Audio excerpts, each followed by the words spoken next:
एक बार की बात है, गौतम बुद्ध अपने शिष्यों के साथ बैठे थे। उसी समय राजा अजातशत्रु वहाँ पहुँचते हैं और बुद्ध से कहते हैं, बुद्ध, जब से मैं आपका शिष्य बना हूँ, हर कोई मेरा शोषण कर रहा है। आपका शिष्य बनने से पहले सभी लोग मुझसे डरते थे, क्योंकि उस वक्त मैं बहुत ही कठोर था और मैं किसी को भी मौत की सज़ा देने से पहले एक बार भी नहीं सोचा करता था। लेकिन आपका शिष्य बनने के बाद मेरा किसी को दर्द देने का मन ही नहीं करता और ना ही मुझे गुस्सा आता है। मैं शांत हो गया हूँ और सभी को दया भावना से देखता हूँ। लेकिन कुछ लोग मेरे इस बदलाव का अनुचित लाभ उठा रहे हैं और इसने मेरे राज्य के लोगों को भी एक तरह से खतरे में डाल दिया है। कृपया आप मुझे बताएं कि मुझे अब क्या करना चाहिए। राजा अजातशत्रु की ये बात सुनकर गौतम बुद्ध उन्हें एक कहानी सुनाते हैं। एक बार एक बड़े पेड़ के नीचे एक जहरीला सांप रहता था। पेड़ एक गांव के पास एक कोने में था। वहाँ अक्सर लोग सुबह शाम बैठते थे और खूब बातें करते थे। लेकिन जब से उस पेड़ के पास उस सांप को देखा गया, तब से लोगों ने वहाँ जाना बंद कर दिया। लेकिन कुछ लोग जानबूझकर वहाँ सांप को देखने आया करते थे और उसे परेशान करते थे। अब उस सांप को जब खतरा महसूस हुआ तो उसने खुद को बचाने के लिए लोगों पर हमला करना शुरू कर दिया। वह सांप अब अपने क्षेत्र में लोगों का आना भी बर्दाश्त नहीं करता था, जिससे गांव के कई लोगों की जान जाने लगी। इस तरह पेड़ के आसपास जब भी कोई हलचल होती तो सांप वहां आ जाता और हमला कर देता। सांप की दहशत अब पूरे गांव में हो गई। अब लोगों ने बिल्कुल ही उस पेड़ के पास जाना बंद कर दिया। एक दिन एक साधु उस गांव से गुजर रहे थे। तभी उस साधु की नज़र उस विशाल से घने वृक्ष पर पड़ी, जिसके नीचे वह सांप रहा करता था।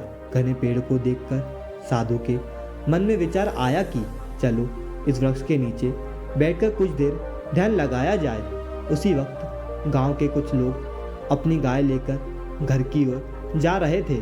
तभी उन लोगों की नज़र जब साधु पर पड़ी, जो कि उसी पेड़ की तरफ जा रहे थे। तभी लोगों ने साधु को सांप के बारे में बताया और कहा, आप उस पेड़ के पास मत जाना, वहाँ पर एक जहरीला सांप रहता है जो जरा सी हलचल होने पर हमला कर देता है और अब तक कई लोगों को काट चुका है।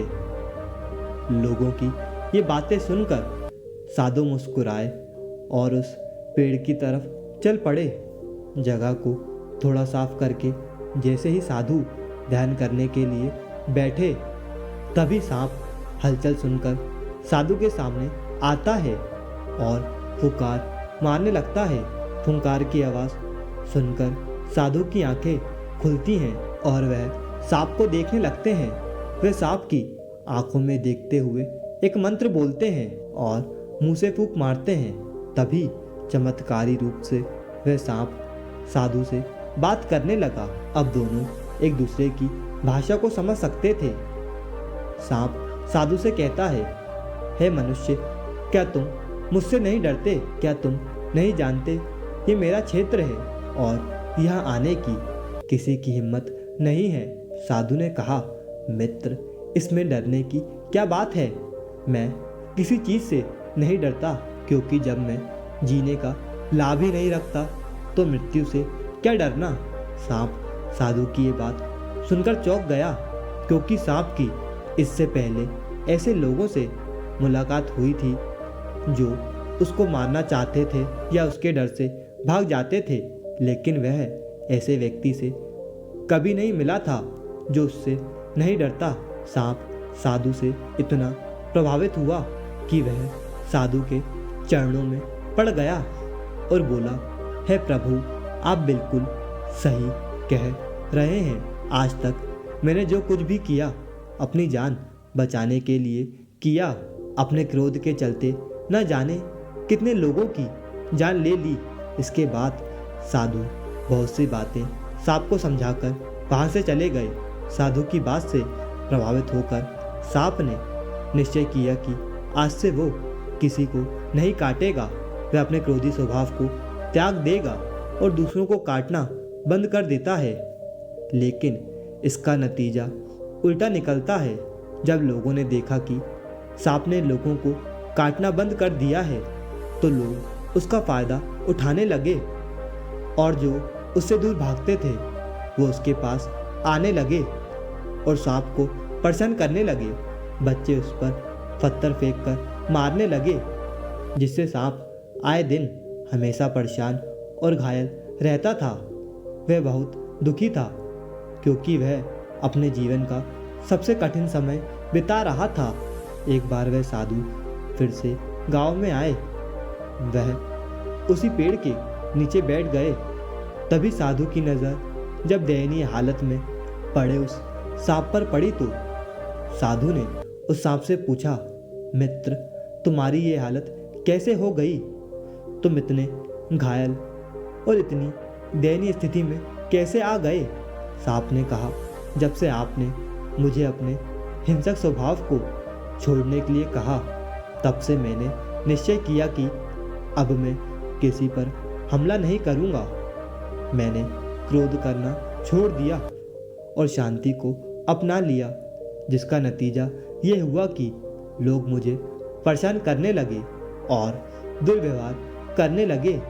कोई पत्थर से मारता तो कोई डंडे से पीटता चला जाता।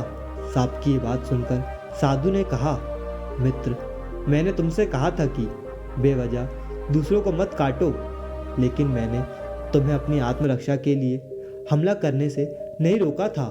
कहानी सुनाने के बाद बुद्ध ने कहा, हे राजन, तुमने भी मेरी बात गलत तरीके से अपनाई। मैंने आपसे अपने क्रोध को छोड़ने के लिए कहा था, किंतु आप अपने कर्तव्य से विमुख हो गए। आप एक राजा हैं, अतः पूर्ण रूप से साधु की तरह व्यवहार करना आपको खतरे में डाल सकता है। तुम्हें सिर्फ अंदर से साधु की तरह रहना था और बाहर से राजा की तरह, ताकि जरूरत पड़ने पर खुद के राज्य की और प्रजा की रक्षा कर सको। दोस्तों, बिल्कुल ऐसा ही जंगल में होता है। जो सबसे सीधा पेड़ होता है उसको सबसे पहले काटा जाता है और यही कानून दुनिया के लोगों पर लागू होता है। अच्छे भोले लोगों का खूब फायदा उठाया जाता है। अच्छे लोगों को जिंदगी में अनेकों दुखों का सामना करना पड़ता है। इसीलिए कभी भी किसी को अपना फायदा मत उठाने दो। लोगों को उनकी मर्यादा में रखने के लिए खुद को परिस्थिति के अनुसार बदलना सीख लेना चाहिए, अन्यथा आपका हाल भी उस राजा और सांप की तरह हो जाएगा। दोस्तों, मुझे आशा है कि आपको ये कहानी पसंद आई होगी, तो वीडियो को लाइक करके चैनल को सब्सक्राइब करें। धन्यवाद।